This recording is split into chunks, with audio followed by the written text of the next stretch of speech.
Well, what is a steward then? Let's define a steward. A steward, therefore, is a manager. You manage under somebody.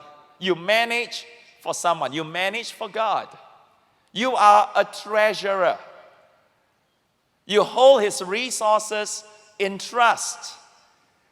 In other words, my house is not mine, it's God's. My car is God's. My family is God's. My wife is God's. Even my boy is God's. This church is God's. I am just holding it in trust for God. I'm an agent for God. That's a nice word, agent, like secret agent, 007 for God.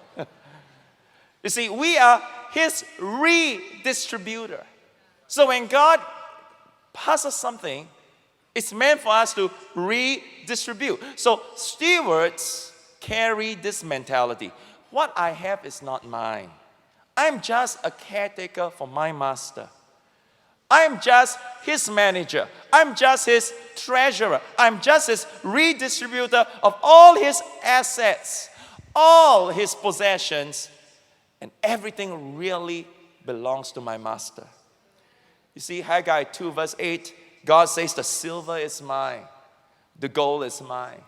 This morning, if you have a gold ring, the gold is his. You know, in fact, one day when I die, this gold ring will not go with me into eternity.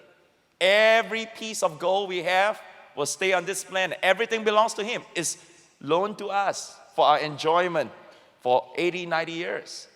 All the silver you have in your jewelry belongs to God. God owns everything. Now, King David fully understood this principle of stewardship, and that's why he was a man after God's own heart. Psalms 24 verse 1, David says, the earth is the Lord's, and all its fullness, and the world and those who dwell therein. So when it came to his arise and build, David has his own arise and build. He had absolutely no problem to be very generous because he realized one thing. All the silver and gold belongs to him. So in 1 Chronicles 29 and verse 3, King David was saying, moreover, because I've set my affection on the house of my God, and I have given to the house of my God over and above all I have prepared for the holy house, my own special treasure of gold and silver. And verse 4, he listed how much he gave. Now this is own personal giving, his own personal pledge. 3,000 talents of gold, of the gold of Ophir, 7,000 talents of refined silver, to overlay the walls of the houses, the gold for things of gold, the silver for things of silver, and for all kinds of work to be done by the hands of craftsmen. Now, notice what he says in giving. You see, he looked beyond just the act of giving. He says, who then is willing to consecrate himself this day to the Lord? So when you realize you're a steward, you realize one thing. First of all, it's not your money.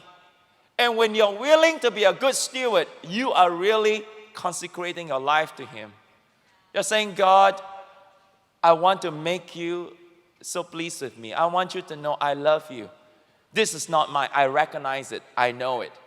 And I willingly surrender it all, but not just what I have, but my whole life to you. And he challenged the people in the Arise and Build. How many of you are willing to consecrate your life fully to him? Now, realize this, 7 chapters earlier, David and the people of God had already given gold and silver that is worth 150 billion US dollars in today's currency. The silver and gold that he had given was 150 billion US dollars. Somebody say, wow. It was the biggest building project in the history of mankind. Now for the second time, he's giving his own personal gift. 3,000 talents of gold, 7,000 talents of silver in today's currency as of this week.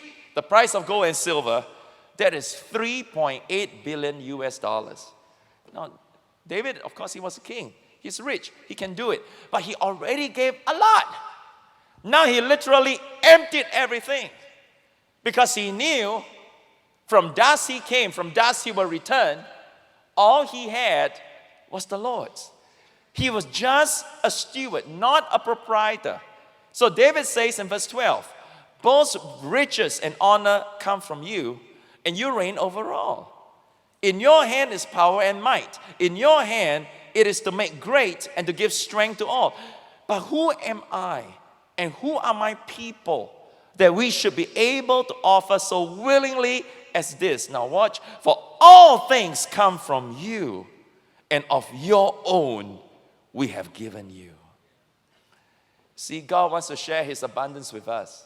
God wants to make us great kings in the marketplace, on the 7 mountains.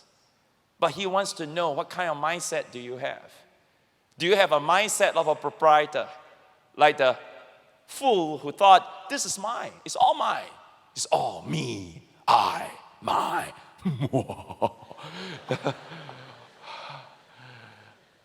Or you're going to be like David. God, everything I have is yours, and of your own have I returned back to you.